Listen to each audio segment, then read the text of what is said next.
1, 2, 3, 4. If you can do all your stuff, what can figure it out? That's how it chooses you. Okay. Yeah, how you doing? I'm all right. Yeah. I've been smoking a lot of weed. Oh, so you're real good. I'm cool. Yeah, I'm cool. I've eaten a little bit more cheese than I should have, which is the flip side of smoking weed. Weed and cheese go together like peanut butter and jelly or something? They really enjoy one another. Weed and Well, cheese. now I feel like I'm missing out because I haven't made the weed cheese connection. Oh my gosh. You've never made a quesadilla stoned? I don't think so, but who knows? I mean, melted cheese is great anyway, but the perfect thing about weed is that it makes you forget how much cheese you've already had. And so you're like, I can definitely have more cheese. That'll be fine. And it's like, no, that's ounce number 2. Don't do it. But you don't remember. So you have no anxiety and no trepidation. I mean, there's an unpleasant surprise later, but it's a surprise. Right. You're not like, hunker down with worry waiting for it to happen. Right, so for a time, it's guilt-free living. It's your ticket. Your one-way ticket to Happy Town. That's right. Have you ever wanted a consequence-free existence? Try weed. It'll make you believe you have one for up to 8 hours at a time. And then you'll get sober and be like, oh no shit, all that stuff I have to do is still just waiting there for me to do it. It all came crashing down. Okay. I thought the weed was actually handling it for me. That's what I really hoped. Yeah. That I would be high and then I would be sober and suddenly all the work would be done. Yeah. Because weed will have just gotten bored watching television and will have started doing the work on its own. But it hasn't happened yet. That's actually the best and the worst thing about weed is that weed is never bored watching TV. Yeah. We could watch TV for the rest of my life and be just fine. Yeah. Anyway, that's me. How are you? Oh, man. I'm doing good. I was pretty upset about the death of Miss Ruth Bader Ginsburg. Oh, yeah. It's been a rough couple of days. Yeah. For sure. I also forgot to mention last week, I wanted to, that Forrest Fenn passed away. I had spoken about his treasure hunt that he had set up on the treasure hunt episode, and he also passed away this pretty recently. So R.I.P. to both of them. Yeah. Yeah. Wouldn't it be funny if we look back on this time historically and it turns out that her pancreatic cancer is actually what destroyed the country? Like everything else is still workable if she's alive. Right. And then we just flipped into the timeline where she has to be alive for things to work out okay. Yeah. And we're Bader Ginsburgless. Yeah. Well, first of all, I was shocked because I thought they were giving her, the super secret eternal life elixir. Yeah, she was definitely getting that Captain America super serum for sure. Yeah. And then I was like, wait a minute.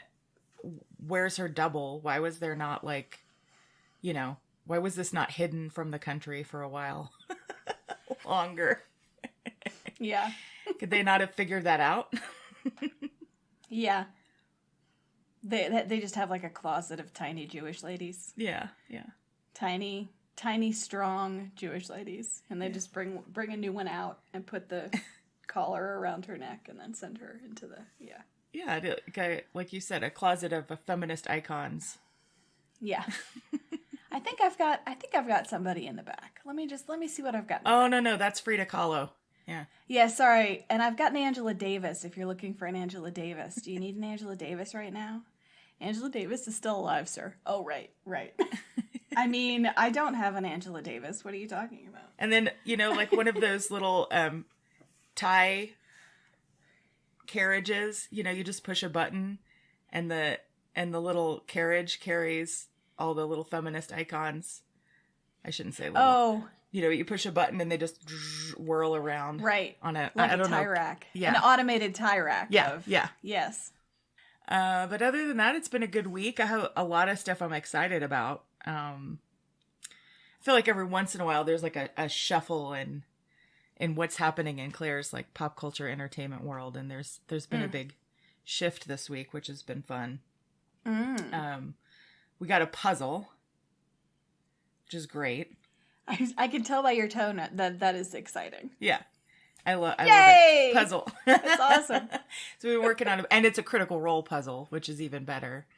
Nice. So we've been working on that, and I've also discovered Felicia Day's stream of her playing Stardew Valley. Oh, man. Which is de-fucking-lightful. I mean, she wants to get with all the villagers. She's trying to decide who she's going to get with. She's just horny. Yeah, that's exactly what I did for the first, 4 months I played. Yeah. I was like, who the fuck am I going to fuck? None of them are exciting. The one who's the most interesting is a straight-up alcoholic. I'm like, oh, you're so much fun. We have such a great time together, but you're a fucking drunk. Shane, who raises blue chickens, is an alcoholic. And I was like, come on, we can make this work. No. Well, she's real hot for Demetrius, but he's married. Demetrius is married. Yeah, but she doesn't think it matters. Maru's not going to... I don't know if it does, actually. I tried to get with the mayor, but the mayor was with the lady who raises the cows and stuff. Yeah. So. The mayor was not into my shit at all. I ended up going with the emo kid just because, I mean, he'll do. Yeah. You know, I felt really Molly Bloom about it, actually. I was like, yeah, you'll do. It's fine. You're hot.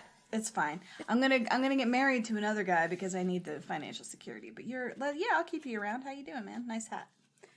There was one that she met, I can't remember who it was, and she was like, oh my god, he totally has a band. And someone wrote in on the chat, actually he does have a band. That's Sebastian. That's who I married. Yeah.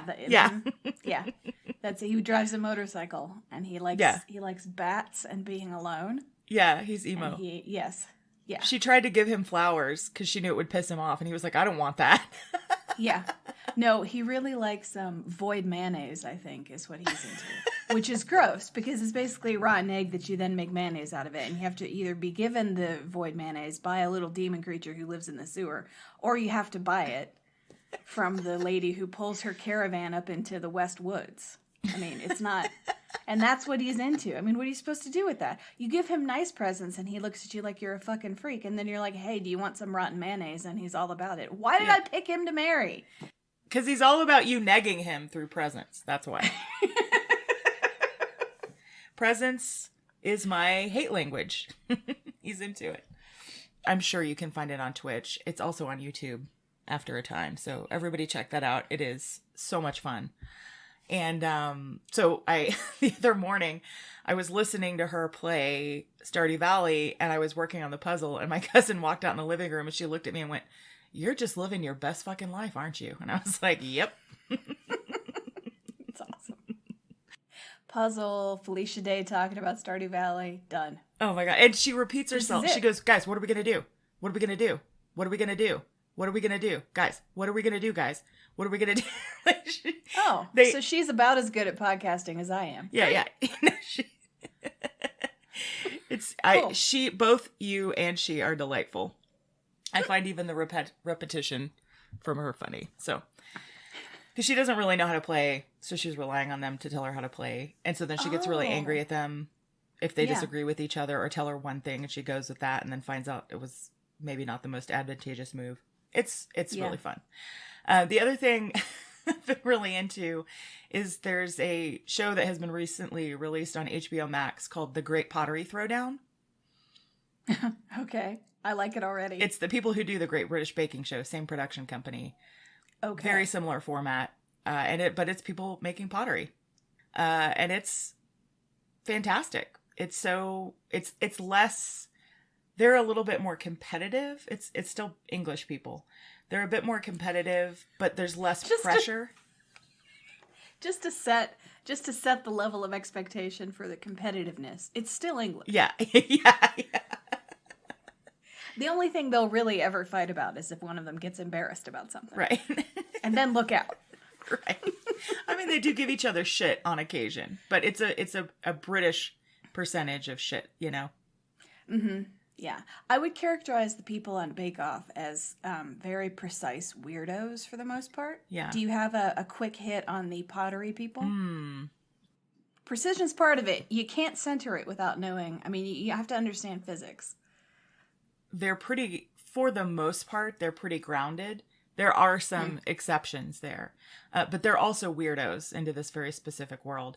There's a lot of sexual innuendo. Like, the first episode you watch, it's like, there are like 10 comments about how sexual it is. Pottery in general. So, I don't know. Maybe because of Ghost. You know. We just singing Amazing Grace. Whatever. Is Amazing Grace the song that plays over that scene?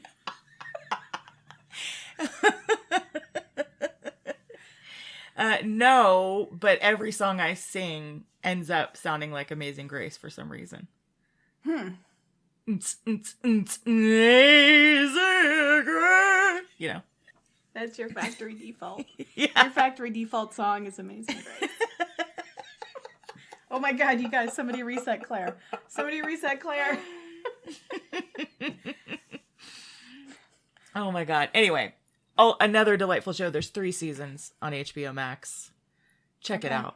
It's so fun. Okay. Oddly compelling. I feel like a little kid. That's the other good thing about weed, is that you don't really, like, the thinking, there's just a little more space between the links of the chain of your thought, right? Space for what? The Holy Spirit? Space for the Holy Spirit, that's right. And the Holy Spirit turns out is a trickster deity and likes to throw a new link in your chain of thought and lead you in a completely different direction sometimes. Nice. So, yeah. The Holy Spirit is awesome. What if the Holy Spirit was a trickster? And this whole time it had been like, I'm only hanging out with the Father and Son because they needed to believe that we were 3, but I'm not really on their team, you guys. Have you ever had an encounter with the Holy Spirit where the Holy Spirit told you that he wasn't actually a Christian?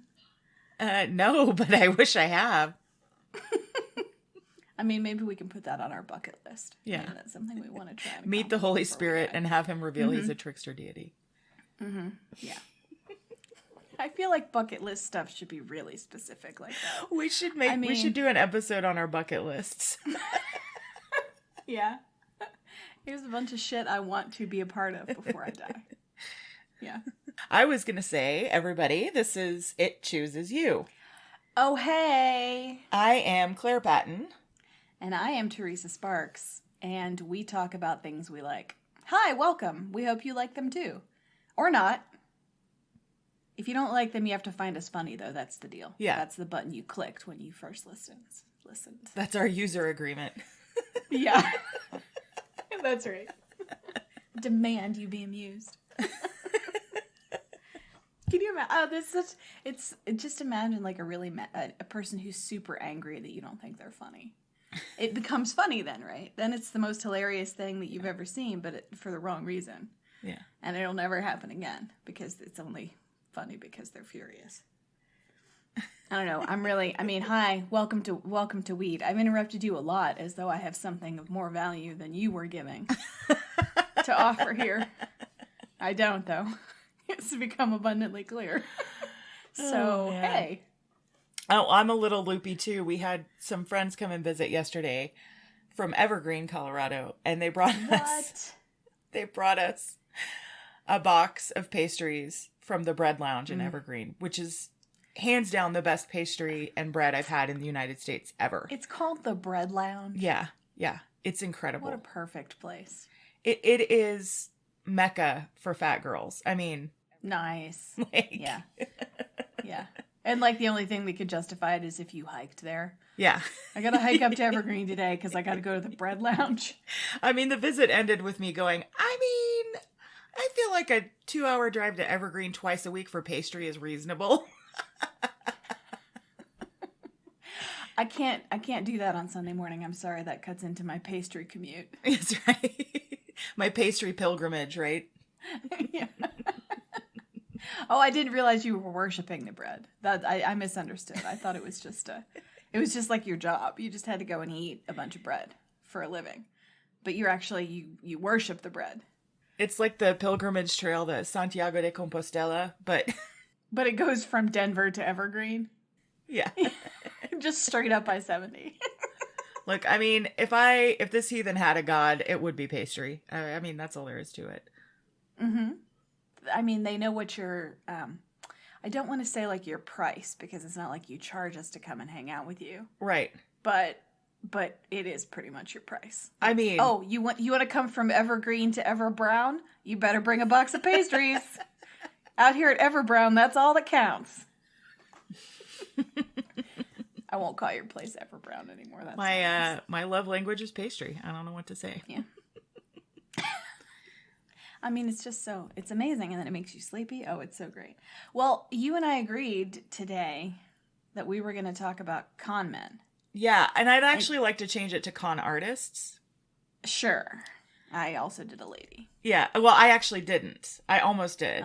But I thought about, so for everyone who's listening, for everyone who's still listening. No, I'm only talking to people who aren't listening. The people who've turned it off already, they're my audience. Yeah. You fucker, turn it back on. What else are you doing? Oh, you think that one's going to be better? No. All right, go ahead. Sorry. I only want the people who don't want me. It's going to be problematic I get it. For our success. That's why, and now there's your answer. That's why you married Sebastian. That's right. In Stardew Valley. Oh, yeah, you're a grumpy fuck who doesn't like any of my presents. You must be mine. Yeah. Yeah. I love you, but I've chosen darkness. That's the name of an actual band. It's probably Sebastian's band. I love you, but I've chosen darkness. Oh, man. It's so great. Anyway, through these recent episodes, Teresa and I have discovered our mutual love of con artists. Yeah. And we've decided to do a combo episode where we each talk about a con artist that we've discovered and found interesting. Yeah. And tell their story. Well, you said that like you had changed it, though. You said it like, I've been meaning to talk to you. I'm actually doing it on clams this week. That's what it sounded like you were going to say. I definitely felt clams coming. What phrase did I say that made it sound like that? You said I meant to talk to you about that. Oh, yeah. Or something like that. Yeah. Just well, I've just been thinking about it all week. That was the change. Yeah. Yeah, I looked into con artists and I found a few women that were interesting, and so for a second I was like, "Oh, we should call it con artists, not con men." But oh, sure. Yeah. I actually had I thought of the perfect person to do. I was like, "Oh my gosh, of course." But then I thought for some reason that you would definitely do her. And so but again, this is the gifts and taxes of weed, which is that I had the perfect person, but I have no idea who it was. So even if you tell me who you're doing, I probably won't remember if that's who I was going to do. I have a little bit of adrenaline now thinking maybe we chose the same person. Well, I'm doing a man. Oh, okay. I decided on a man. I chose a lady. Who did you pick? I picked Jeanne de Valois Saint-Remy. Ooh. And we'll just call her Jeannie, though. Okay. Who'd you pick? I picked Frank Abagnale. Oh, of course. Yeah. Yes. Yeah. I mean, that's the great thing about Frank Abagnale is that like it has all the jeopardy, and then Yeah. But I won't steal your thunder. So I take it you haven't heard of my French Revolutionary lady. No, please. Okay. Tell me about Jean. Oh, you want me to? Do you want me? Yeah, we'll call her Jean. You want? Okay. Well, Jean, but Jean. Yeah, Jean's good. You want me to go first? Yes. Okay. I like going first because then I get to drink coffee and talk to you, and it's great. Okay, so this lady, she was born in 1756. Okay. Valois Saint-Remy was her hyphenated last name. Okay. And her name was directly derived from noble lineage. Her father, Jacques, was descended from King Henry II of France, who was of the House of Valois, which is where she got that name. But he had her great-grandfather with a servant instead, right? So all of a sudden we have this illegitimate line, basically, of King Henry II of France. And she is a daughter of that line. Their first child, King Henry II and his mistress, they had a child who was given an honorary title like you do for your favorite bastards. He was called Comte. And then several generations later, Jean's father is still trying to be the Comte de Valois, basically. He's like, no, really, I'm fancy. Okay. But Jean's mother, no, really, I'm fancy, but I'm still going to have sex with the maids. That's what her father said.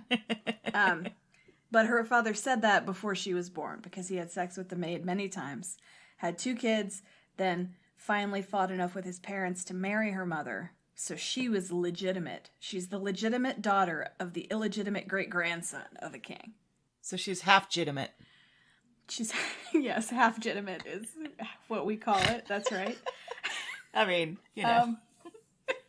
So they were the kind of nobles who had like a famous name and property, but no money to maintain it. Right? Yeah. Okay. So her dad was a drunk. He really liked alcohol. And her mother, his former maid, really liked to spend money. Okay. So nobles they could do anything they wanted to poorer people. But they're also, because they're noble, they're not allowed to have a job. Okay? So they have a huge house that they can't pay the property taxes on. I'm not sure there are property taxes for royal people. Again, I'm not a French historian. Huge house they can't afford. All they want to do is drink and buy shit, but they have no money. So what are they going to do? And they can't get a job because, oh my gosh, that's so far beneath them. Like, right.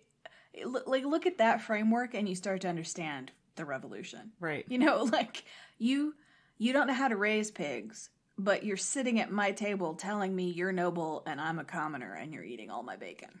Right. What the actual, you know? Okay. So her parents like, oh, we're going to spend all this money that we don't have. And so when she was young, Jean was young, her father moved the family to Paris. Right. So they had this estate that was off in the countryside. They have no money.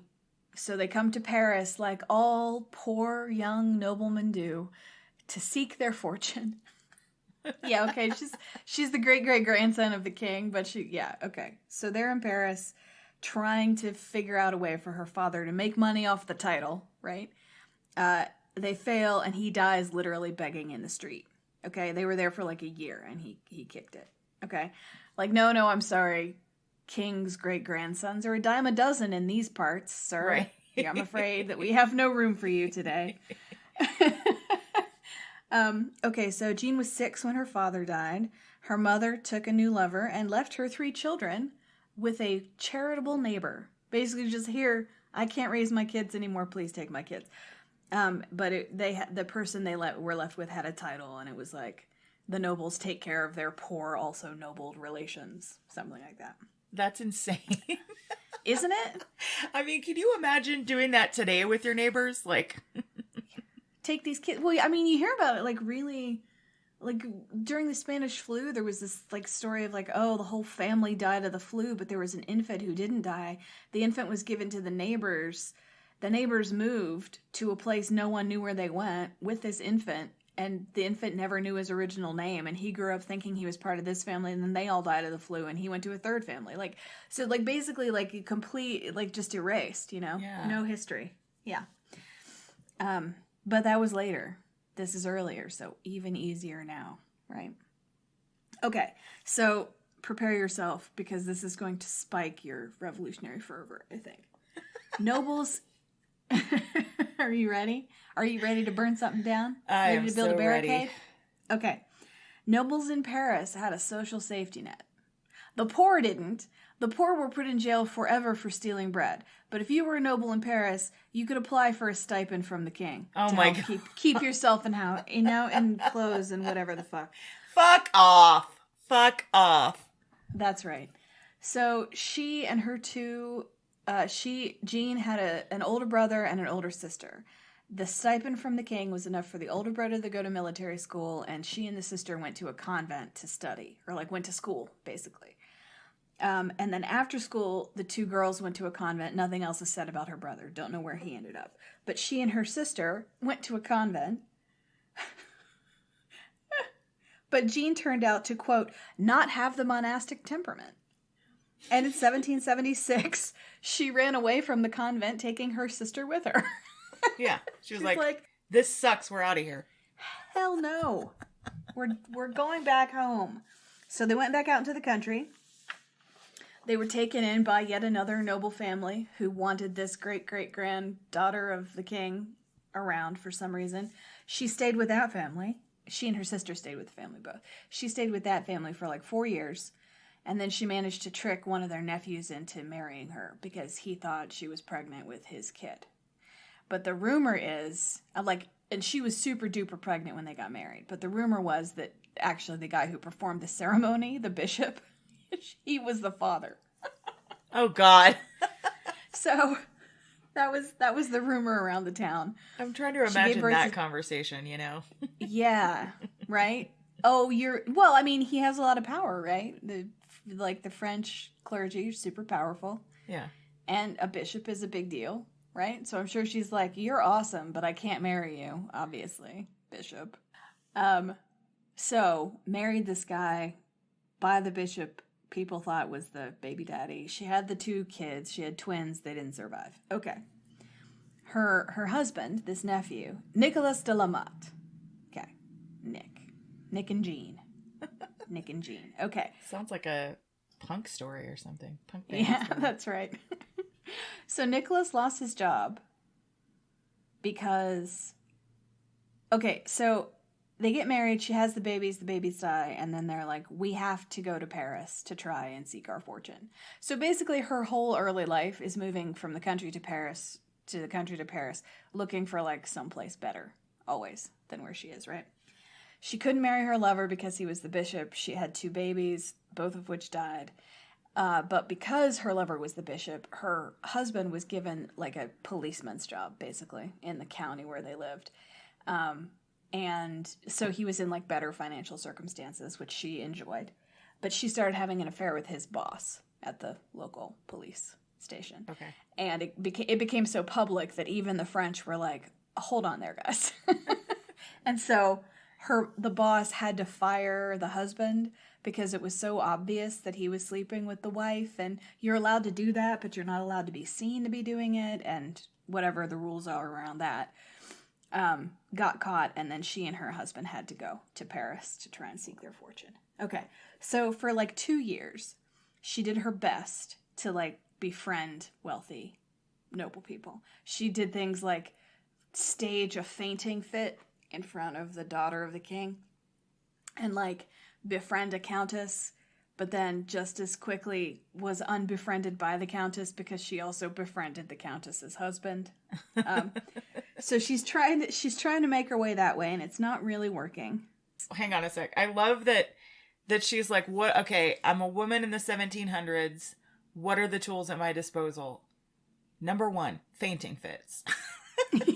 Yeah, that's right. Number two, sexual cooch. prowess. Yeah. Yeah. Yours is better. I can either faint or I can cooch it, which is my choice. Okay. We'll try fainting with the ladies and cooching with the dudes. We'll see if that works. Yeah. I mean, and that's really, honestly, I believe that's a fucking society's problem, that these are her instruments of power, Yes. Delicate constitution and getting it on. Behold. That's right. I can't breathe. Also, let's fuck. Yeah. Okay, so during this time, she meets a male prostitute who is a prostitute for the nobles. Oh, he's Fancy Wang. He's Fancy Wang. That's right. Fancy Wang was actually his name. She immediately hired him to be her private secretary, which partially is like she just wanted a lover, and he, well, of course, sure, you're great. But also she found out really quickly after she had employed him that he was a really good forger. And so she's like, she immediately starts, she's like, oh, I can do something with this. There has to be something I can do with this, A forging and a fucking. That's right. He actually forged letters with his penis. He used his penis as the pen. So, like, the pages were really big, but yeah. Okay. So, she got this relationship going. Then her old guardian, the neighbor who took her when her mother decided to give up her children, decided to introduce her to Cardinal Louis de Rohan. Okay, cardinal now. Okay, she's already gotten pregnant by a bishop. Higher than now, bishop. Yeah. That's right, higher than bishop, cardinal. Okay, so he was, Louis de Rohan was from a really noble French family, old school, and his whole family, they were like the nobility of the church. Like that bishopric belonged to his family, basically. Right. Like every time, like they, we need a new son because the old bishop who's in our family is about to die. So one of you dudes has to go and be the bishop now, like that, right? He was currently this cardinal was currently on the outs with the royal family, but he was rich, powerful, and utterly unconcerned with his priestly vows of chastity. So Jean immediately set herself to becoming his mistress and succeeded. She's like, okay, here we go. Step 2, rich lover. Okay. The cardinal immediately gave her husband a better job. So her personal finances, immediately, yay, we're in better shape. He has this better job. And then her personal secretary / forger showed her that he had managed to perfect Marie Antoinette's handwriting. Oh, damn. Ooh. I mean, if there's one person's handwriting you're going to learn to do. Yes, that's right. The feckless wife of the beloved king. Yeah. So a lot of people didn't like the marriage because she was Austrian and French people were like, that's suspicious, whatever. Yeah. So there were a lot of sentiment against her even before revolution was really happening, right? So she has this guy who can write in Marie Antoinette's handwriting, and she's like, okay, I'm going to get some more money out of this cardinal. So she has her forger lover write letters to the cardinal, signed by Marie Antoinette, saying, hey, my husband isn't giving me a big enough stipend. Can I borrow 120,000 francs? And he's like, of course, Your Madge. Please, have all of my money, right? Yeah. I really liked Your Madge. But in my head, I really like the idea of them calling a queen Your Majesty. Yeah. That's what it'll be when the woman's revolution happens. Yeah. Yes, Your Majesty. It gives me lots of ideas, Teresa, lots of ideas.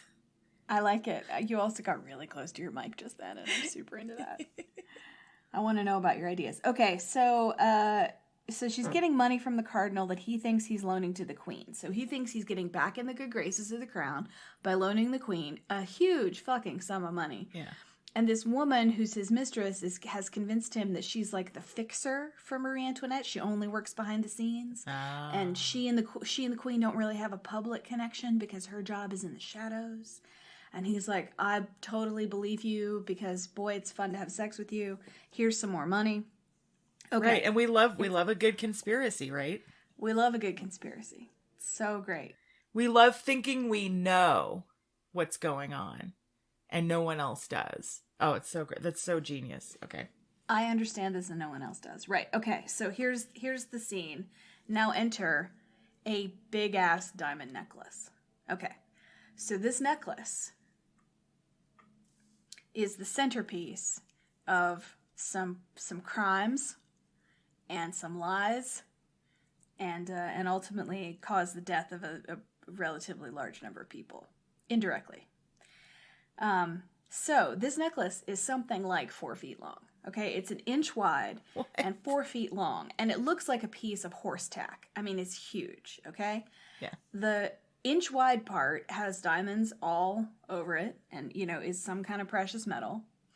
And then it has a string of 17 hazelnut-sized diamonds that are on the display panel for the neck and décolleté area, right? Yeah.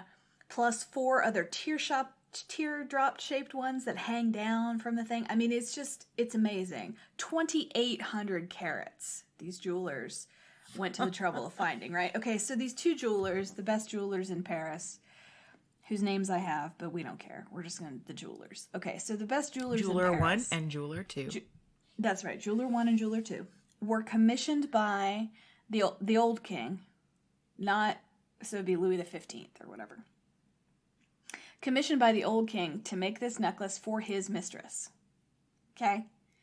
Then he died, and these jewelers are like, gonna go bankrupt because they spent a huge amount of money like acquiring the stones to make this thing, and they hadn't made it yet when the king died.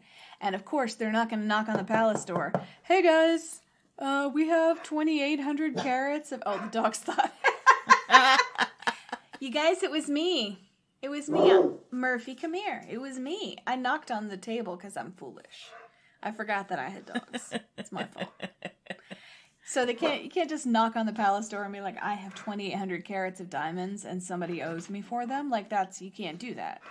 Which is part of the reason the revolution was required, is because you could not hold nobility accountable for shit back in the day, and we all kind of were like, yeah, maybe we should work on that.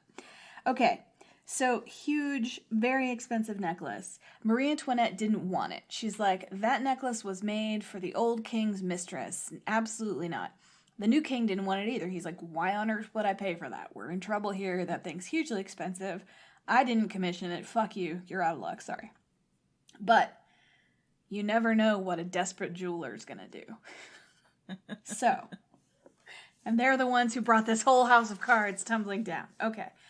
So this necklace exists. Jean, our con artist, is like, I am going to get this necklace. This necklace is that belongs to me. That's mine.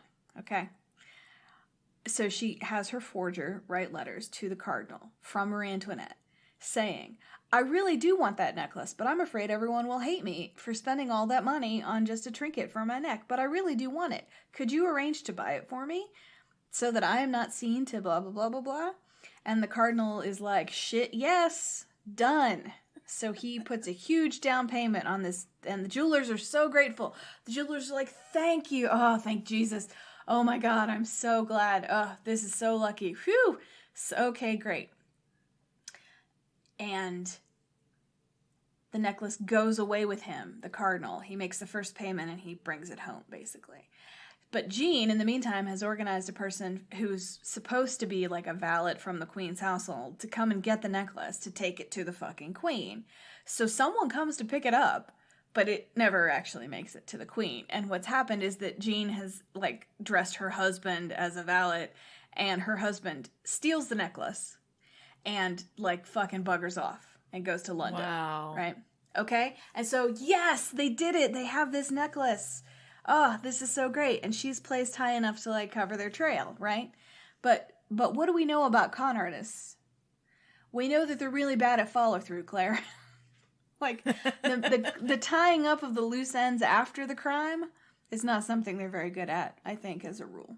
Yeah. So the necklace is in the wind. Her husband is gone. The cardinal believes he's definitely paid money to these jewelers, and the cardinal believes that the queen is going to pay for the rest of the necklace. Like, his thing was just acquiring it, and then she's going to handle the rest of the fees that are due. Right. But the jewelers are like, no way, man. You bought the necklace. Where's the rest of our money? Right? Right. And the cardinal wouldn't pay them. They came and they're like, hey, man, you owe us to like $15 million. Nothing I hate more than a cheap cardinal. Right? You owe us $15 million. Can we please have it now? And he's like, what are you talking about? That's not me.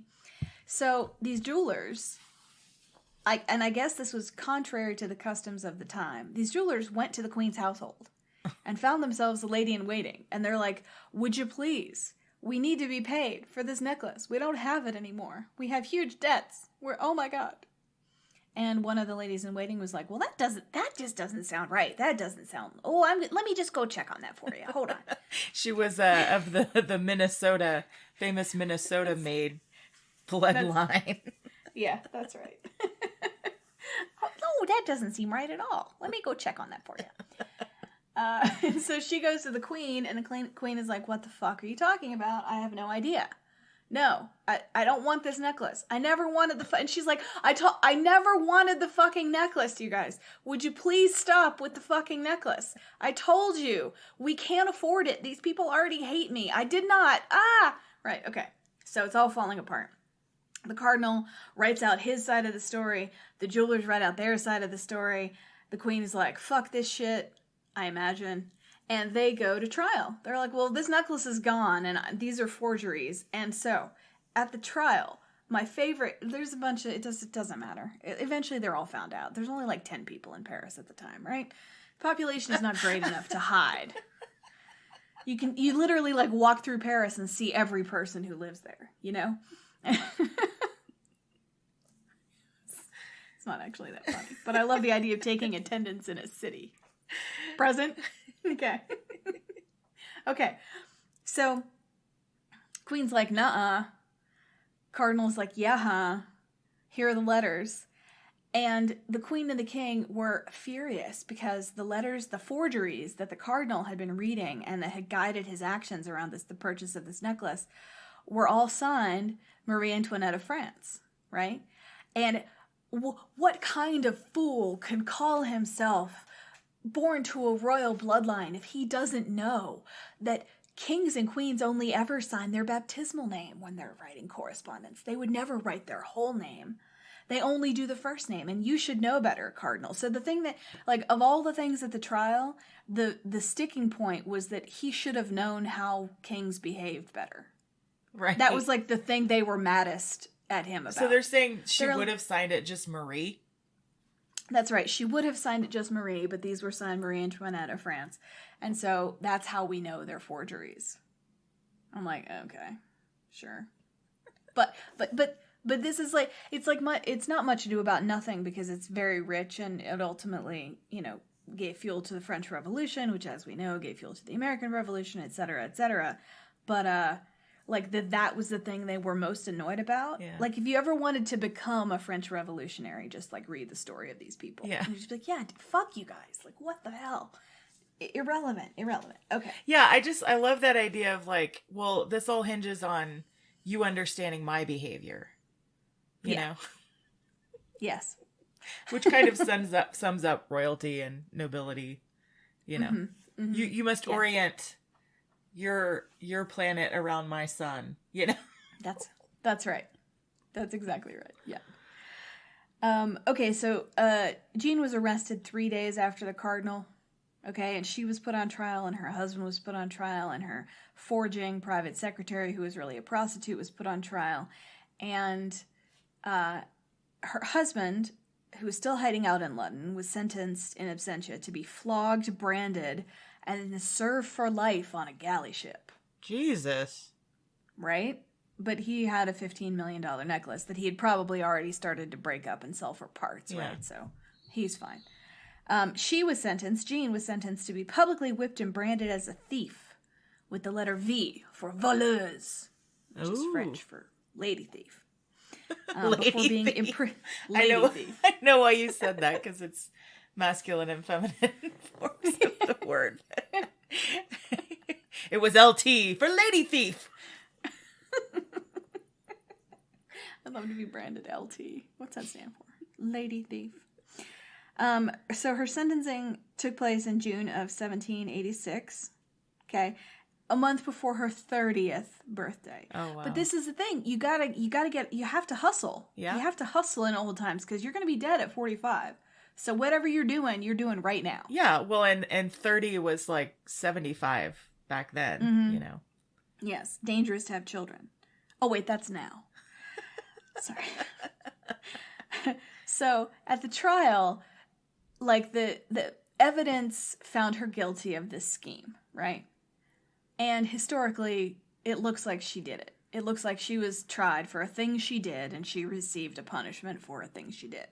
But at the trial, public sentiment was entirely behind her, and everyone was convinced that Marie Antoinette had faked the letters herself to get the cardinal in trouble, because he was so opposed to the marriage, right? And so it was read in this very scandalous way, and they're like, well, of course Marie Antoinette would meet him in a garden at midnight to talk about buying this necklace because she's the kind of hussy who will meet with literally anyone in a garden at midnight. Yeah. So Jean was supposed to be like flogged and branded and done all of that before she was in prison for life. When they went to go and get her, she hadn't found out that that's what was supposed to happen. She just thought she was going to prison. And when they pulled her out of the cell to go brand her and whip her, she fought them the entire way. Like kicking and punching and biting. They had to basically knock her out to get her there. And she fought while she was being branded so much that she was supposed to be branded twice on her back, but one of them landed on her front. She was kicking and screaming so much. So I just love this image of her just completely fighting tooth and nail at the end. Like, that makes me very happy. So she was put in a prison for dissolute women for about a year, but then she was helped to escape, people think probably by anti-royalists who wanted to keep her around to keep embarrassing the king and queen. And she fled to London after that year. Okay, so in 1789, it's 3 years after she's been convicted for this thing, she writes and releases her memoir, which is why we know about her. She wrote a book about her experiences, okay? Nice. And in this thing, the queen is portrayed as the villain, and young revolutionary Jeanne was only trying to help the cause and prove how horrible these royals are, right? She knew which way the wind was blowing. She did. The book was banned in France, of course, but people still read it. It was translated into English, and English people were like, yes, we knew this is exactly what Frenchies are like. Great. Memoirs also brought her some money, which she needed, because, again, she's still not allowed to have a job. And Nicholas, who she met up with, and I love that they stayed married all this time. Yeah. He had, of course, squandered all of the money he'd made from selling the diamonds by the time she got there. And so, I mean, the marriage kind of died in their London exile, right? He returned to, after the fall of the Bastille, he returned to Paris to live out his life, because he's like, well, they're not going to imprison me for this shit now, so Paris is cool, I'm going to go back there. But she ended up staying in a tiny apartment in London for the rest of her life. She had a bunch of visitors, like she's a minor celebrity. She had a bunch of visitors, including someone from Marie Antoinette's household, who, when Marie Antoinette was in the Bastille, like basically awaiting death, she paid one of her servants to go and find Jeanne so that maybe Jeanne would write a letter saying, no, I did it all. It wasn't Marie Antoinette. Like, save her, right? Like, trying to save her from being beheaded. And when the guy requested that from her, she basically, pulled down her shirt and pulled up her dress to show the branding and the whip marks. And she's like, no. And he went away, never to return. Just no. I'm not going to do that. Best of luck. So, Jean died in 1791. So she published a book in 1789, 3 years after the trial. 2 years later, she was dead. Okay? Under weird circumstances, it looks like maybe she was thrown out of the second floor of her house onto the pavement. It seems very clear that one of her eyeballs popped out, though. That's for sure in all of these accounts. Oh, jeez. Maybe it's because she had a bailiff there who was trying to collect an overdue bill, or maybe somebody came and threw her out of a window because they're like, who the hell do you think you are? Right? Unclear as to why. But she died in 1791, and Marie Antoinette was executed the following year. So, that's the story of how an enterprising con woman can only ever be looking out for herself and yet somehow still be revolutionary. Wow, cool. Yay. Yeah. That's a good one. Yeah. I mean, it seems like her actions had, just became another justification for them to hate her, Marie Antoinette, Yeah. I mean, I just don't know how you can win if you're spending that much money and people are so hungry. People are in such trouble and you're spending so much money. Even if you draw the line at a $15 million diamond necklace, even if that's too much, maybe still not enough, right? Yeah. Yeah. Man, I wish that necklace was still intact. That would be a sight to behold. They have done a reproduction of it. So if you go and you Google the diamond necklace scandal or something like that, there's a picture of the reproduction on Wikipedia. Cool. Yeah, which is why I know what it looks like. I mean, it's crazy. It's huge. It looks like a piece of horse tack. I mean, it's just crazy. Yeah. Yeah. That's great. Did you have any sources for that story? Oh, yeah. Most of it, there's a little bit in a bunch of different places, but I got most of this from headstuff.org. Headstuff. Which is apparently a collection of interesting things. Yeah. Excellent. Well, I'm going to tell you the story of Frank Abagnale. Yay. Famous for the film Catch Me If You Can. Yeah. And the book, I believe there was a book of the same name written about him. And I think there's also a Broadway musical. Oh, I didn't know that. Yeah. Interesting. And my sources for this story were Wikipedia and biography.com. Yeah. Yeah. Also, another source is there's a YouTube video of a talks at Google he gave, where he talks a little bit about his personal story, which was nice because everything's been filtered through writers and other artists, but it was nice to hear his version of events on some level.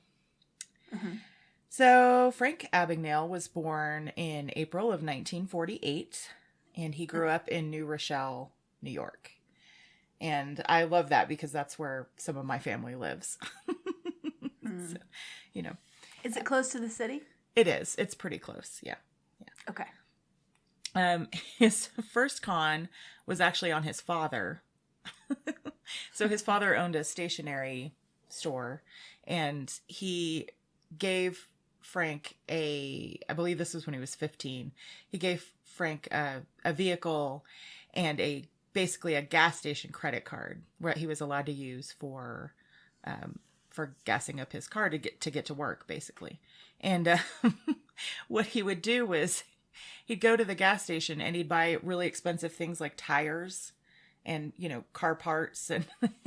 And then he'd talk to the clerk at the gas station and ask the clerk to give him cash in the amount of those purchases. And then he'd give the clerk a cut.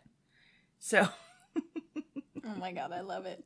He very quickly ran up a $3,400 credit card bill on his dad's gas station credit card. And in like 1950, 57 or something. So it was 62? almost $30,000. Yeah. Oh my God. So what Frank didn't know at the time is his father was actually having some financial difficulties. And when Frank was 16, his parents divorced. And this actually had a huge effect on him. In his Google talk, he speaks about that. He says that it's not really written this way anywhere else, but he basically said he had no idea that they were having marital problems. He was at school. He went to a private school. So one of the brothers came and got him and said, you're going to go and meet your parents. So he was taken to family court, and he walked into the court. He saw the judge speaking. He couldn't quite hear what he was saying. He saw his mother and father up at the front. He walked up to the front. He was brought up to the front, and the judge continued talking, and he realized his parents were getting a divorce. And then the judge looked at him and said, you're 16. You have to decide which parent you're going to live with for the rest of your life.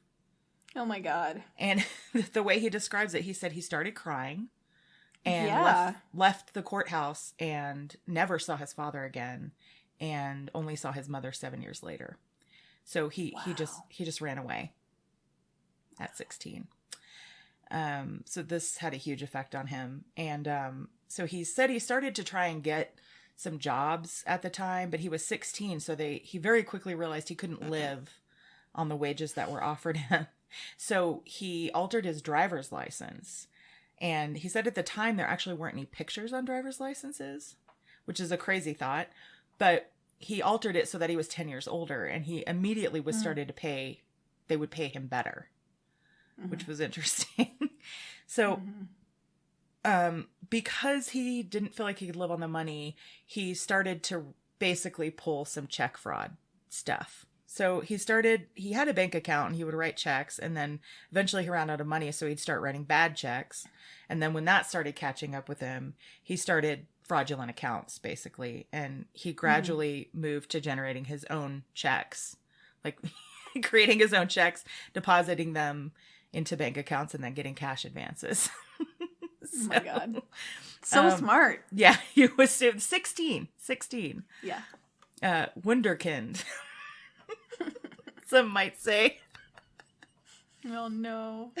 Okay, Ryan. He said that he was, so it's said that basically he's famous for the pilot persona, he assumed. It's said that initially he took on that persona because he thought it would kind of bolster his credibility when he went in to cash checks. But the way he tells it, he was walking down the street and he saw a crew of pilots and flight attendants come out of a hotel. And he thought, oh, I could pose as a pilot and then I could probably fly all over the world. So the first thing he had to do was try and get a pilot's uniform. So he decided to go with Pan Am Airlines. So what he did was he called Pan Am and asked to be transferred to the purchasing department. And he said when he made this call, he didn't have any idea what he was going to say. He had nothing pre-planned. So they transfer him to the purchasing department and he says, yes, hi, I'm a pilot with Pan Am out of San Francisco. And, I just landed here and got a layover and geez, this has never happened to me before. I sent my uniform in to be cleaned and the hotel is telling me that they can't find it. And I need another uniform. And the guy said, well, don't you have a backup? And he said, yeah, sure, I do at home, but I have a flight this afternoon and I've got to get going and I don't have a uniform. And so they're like, oh, hang on. So they send him to the uniform place. And they said, you understand you're going to have to pay for this. And he said, no, that's fine. That's fine. So he goes to the uniform depot or whatever. They fit him for the uniform. And then he says, oh, all right, I'll write you a check. And the little man, I think his name was Mr. Rosen, he said, little man said, no, we actually don't take checks. He's like, all right, I'll give you cash. And it's $276, So that's probably a lot of money, It's a lot of money now. Yeah, exactly. Probably a lot of money. Yeah. Oh, okay, money bags. I bet even more Didn't realize money. you had a gold mine out there on the moon. Just call me Marie fucking Antoinette. So he says, okay, well then I'll give you cash. And the man says, no, we don't accept cash either. Here's how this works. You fill out this form, put down your employee ID, and this is going to be taken out of your paycheck. And he says, great, even better. So he gets a uniform. But then he pretty quickly realizes that without the badge that goes along with the uniform, this is kind of just really a costume. So he sets out to try and find out how he can get a Pan Am airline pilot badge, right? And these do have photos on them. So he looks through the phone book and he finds, just a few different companies that make identification cards, but he doesn't, for conventions and things like that. But he calls around to them and he finally figures out that it's Polaroid/3M that makes the cards for Pan Am. So he calls 3M. And he says, hi, I'm from a major airline and we're looking at expanding our services. And we've seen Pan Am's system and we're really interested in replicating that. I'm in town just for the day. Can I come down and have you tell me about your product? And they're like, of course, 16. I should say at this point that he looked a lot older than he was. He got gray hair very early and he always looked older. So he went down to Polaroid 3M and they're telling him about the product. He's like, that's great. We really like this Pan Am version. And he says, do you think I could get a sample to take back to the office, and show my colleagues? And they say, sure. So they bring him this glossy sheet of paper blown up that says John Doe and has someone else's picture. And then over the top says sample only. And so he goes, no, this won't do. He goes, what are those machines out there? And they said, well, these are the machines that actually make the cards. And if you're going to follow through with this, you have to purchase those machines because they'll make them for you. And he says, so I have to buy those machines? And they said, yeah. And he said, well, then I need to see them work. And so let's make a sample card. Why don't you use my photo for it? So he sits down and has his photo made. But the problem was, he said it had the blue Pan Am line on it, but it didn't have Pan Am logo anywhere. So he leaves, he's walking down the street and he sees a hobby store and he goes in and buys a Pan Am commercial airliner model He takes everything out of the box, and at the bottom of the box are the Pan Am decals that would actually go on the plane model. Awesome. And he puts those on his card. This is my favorite scene in the movie, by the way, is him figuring this out. Real is that in the movie? I actually never seen the movie. Yeah. The figuring out the decal scene is so great because he gets one plane and he pulls it off and he puts it on a check in the movie is when he did it. Yeah. And then the next scene is he has 15 of them in the bathtub. He's like, this is the best scam. I need all of these decals. Yeah. He's soaking them off of toys. Yeah, he said he had to somehow soak them in the water and then apply them. I don't know. So the other scam he ran around this time that I like is he was at the airport and he realized that airline and car rental companies had a drop box where they'd drop off all their cash, like one central drop box. And he made a sign that said, "Out of service, please deposit with security guard on duty." And he put a security guard uniform on. And so all these people would just bring him just cash. money. Yeah. Here, have some cash. But the thing he laughed about afterwards is he's like, how would a drop box be out of service? You know? And this is kind of what I like about him is that sort of he saw through the matrix, you know? Yeah. Like these things that no one questions. He was like, I'm going to go ahead and be a trickster here. Yeah. So he sort of exposes our complacency and acceptance of the way things work. Because his tries are not over the top. They're very simple. Yeah. But they're just like they're Star Wars, right? It's a single torpedo in a single shaft that destroys the Death Star. Yeah, exactly. You don't need an armada. You need a single bomb. You just have to be a really clever drop box 16-year-old. out of order. Yes, exactly. So he started putting on the pilot's uniform and the badge, and he started flying. And so they do this thing called deadheading, where you could go ride in the jump seat behind the captain and co-pilot. And he said at the time, before deregulation, all of the airlines kind of saw each other as part of one family. So each airline would allow other personnel from other airlines to fly for free on their airlines. And so on their flights. And he said that the thing that was really cool is he was so smart. He actually never flew Pan Am because he knew that it was too risky, that he could run into a guy who's like, well, hey, I've been flying out of San Francisco for 17 years and I've never seen you, or look at his badge and see that the badge wasn't exactly the same and might question that. So he actually flew every other airline, but not Pan Am, which for a 16, 17, 18-year-old to exercise that level of restraint is just fantastic, you know? Yeah. So he said what he would do is he'd go to the airport. He'd usually go downstairs to whatever the airline was. They had like an office down there. And so he'd go to the office and he'd pick his flight first, and he'd go to the office, and then the person in the office would say, you know, how can I help you? And he'd say, hey, I was just wondering if the jump seat was free on flight 800 to Chicago or something this afternoon. And they'd find out, and then they'd fill out a little pink slip for him, and he'd take that slip to the flight attendant at the gate, and that would get him in the jump seat. So he said too, like, he's like, you know, airlines obviously have really specific lingo, and he said while he's sitting in the jump seat, the pilots would talk to him, right? Yeah, they want to talk shop. And he said, once you figure out the jargon, every conversation is the same.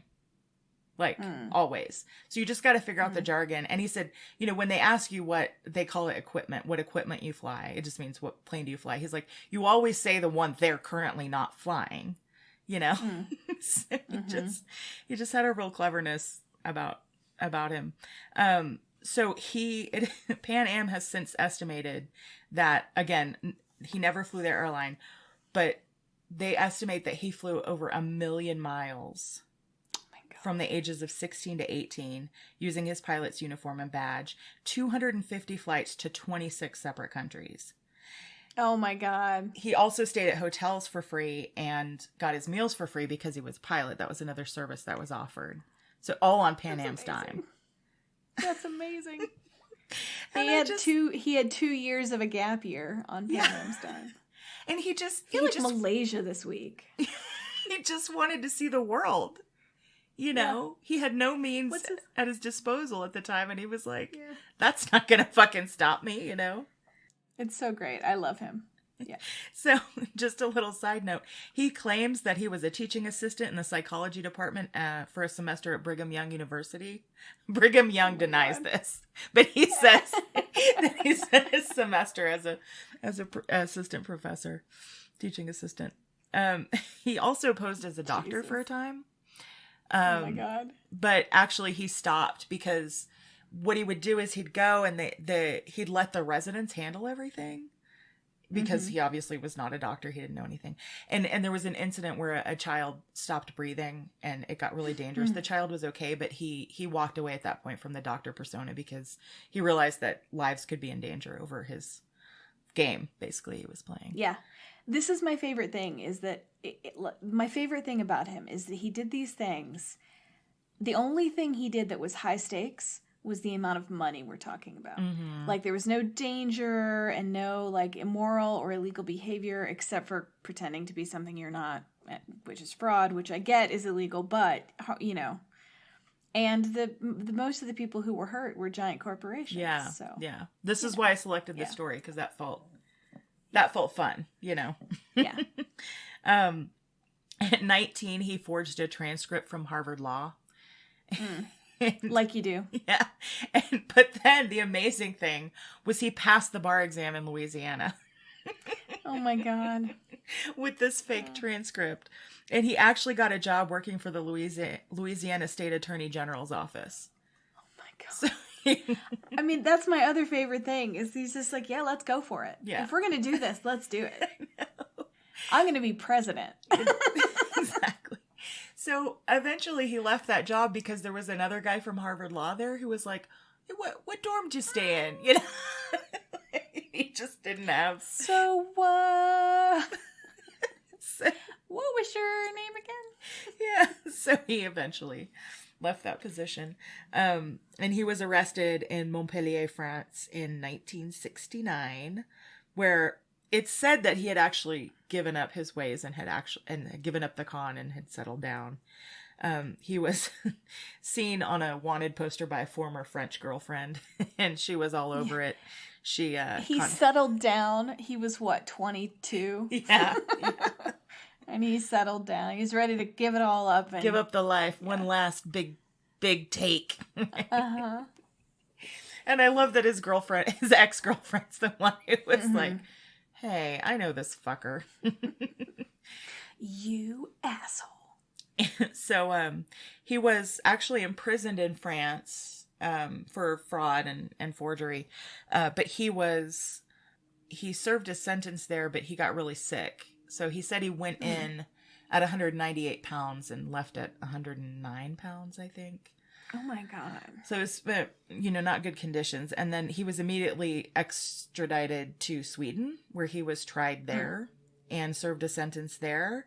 And then realized he was also then going to be tried in Italy. So like there was this, Oh, it's his reverse gap year. Now he goes to every country, but he has to do time there. Yeah, exactly.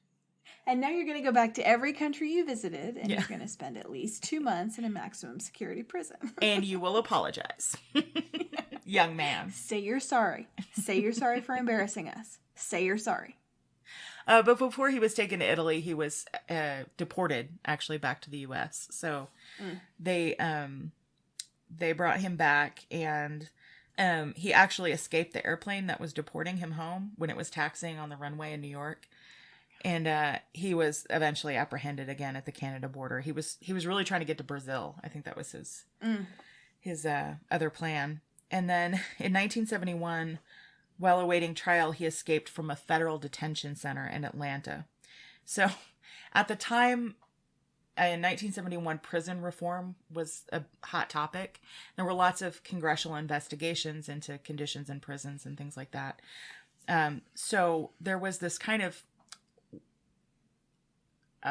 lucky break that happened to him, which was when he was brought to that federal detention center in Atlanta, the U.S. Marshal that was accompanying him forgot Frank's paperwork. So immediately the personnel at the prison were like, what's up with this dude? Is he an undercover investigator? So they started giving him better food than the rest of the prisoners. He got additional privileges. And Frank starts to catch on to what they think is happening. So he takes advantage of that. He had a friend, a female friend, who she posed as his fiance and came to visit and brought him the card of an inspector from the Bureau of Prisons, a business card. And what she had done is she went to this inspector and pretended to be a journalist writing a piece about fire safety in prisons or something like that. So she got his card. So she gives him that card, and she also gives him the card for the FBI agent that was over his case, Joseph Shea. I think that's basically equivalent of who Tom Hanks plays in the film. The card didn't say Joseph Shea because it was, I think, one of his like undercover names or something. She brings him Joseph Shea's business card, but she alters the phone number on it. Basically, Frank fesses up to being an undercover prison inspector and shows this card from the Bureau of Prisons as proof, right? This guy. Then he says, hey, listen, I've got to connect with my contact at the FBI. And he pulls this, again, Joseph Shea, that's not really Joseph Shea card. And they're like, all right, fine. So they get the card, they dial the number. His female friend answers as the FBI switchboard operator. And he gets on the phone with her. So eventually he convinces them that he's really got to make face-to-face contact with this FBI agent, his connection. And so they allow him to go sit in a car and meet this FBI agent outside the prison. Well, it's his friend who's pulled up. So she takes him to a Greyhound bus station and he books it. He gets Oh my God. So amazing. So he takes a bus to New York and then DC, and he's basically bopping around. And he was trying to make it to Brazil, but he unknowingly walked by NYPD officers in an unmarked car, and they recognized him, and so they picked him up. He was ultimately sentenced to 12 years in federal prison, but he only served 7 under the condition that he work with the FBI without pay to investigate fraud and other hucksters like himself. So he tried to hold down other jobs, but he tended to get fired because he'd hide his criminal past from his employers. And then, so eventually he did start working for banks, offering fraud and theft prevention lectures. And he did start working undercover for the FBI and advising them on fraud cases. So he's worked for the FBI for quite a long time, and he's got his own security consultancy. I'm sure he does very well. Yeah, I think he's doing fine. Have you seen the movie Made About Me? His youngest son works for the FBI. He's an FBI agent, which I think is really cool. And he and Joseph Shea, the FBI agent that was hunting him down, remained friends until Shea's death. That's very sweet. Yeah. Yeah. I mean, I love that. Like, obviously brilliant. Obviously so smart. So smart about people and so smart about systems, and just can pick anything up. Yes. What I love about him is what a great improviser he is. Yeah. You know, he would just adapt to any scenario and figure it out, you know? Well, and so aware of others' perceptions of him. That's what I admire most about con men. Yeah. Yeah. Completely aware of how they're managing everything you think about them all the time. Yeah. And I mean, I think what's really interesting about it, of course he used his white privilege, right? But he also, as you just said, basically had to be really aware of his privilege in order to pull this off, you know, take advantage of it. And yeah, that's Frank Abagnale. My God. I should also just say that there's been a lot of questions about the veracity of some of his story, especially within the book and the movie. And he's spoken out about it a little bit and said, hey, look, you know, they asked me for my story. I gave it to them, and they are artists, and they said, you know, we might exaggerate. So there's some question about, you know, if all the details are entirely accurate. It's still just a great story. Yeah. Yeah. I don't care if he stole $15,000 versus 45. I don't care exactly how he did it. Yeah. He's just, he's a fascinating guy. Yeah. Yeah. Totally. And not a villain. Not a villain. Yeah. I mean, and it's really interesting because in the Google Talk, he tells some of his story, and some of these really specific anecdotes were from his telling of his own story. But he's a really good storyteller, and he's really entertaining. He doesn't seem proud, and he even says eventually in that talk, what I did was wrong, what I did was immoral, and I'll have to live with it for the rest of my life. Like he is professing a real sense of remorse over this. And he says, I get a lot of emails from people who talk about how clever I was or say I was a genius. And more or less he said, no, I wasn't. I was an asshole, but it's really hard to get his feelings about his own story because again, he tells the story really well. Yeah. See, he has all the marks of a folk hero.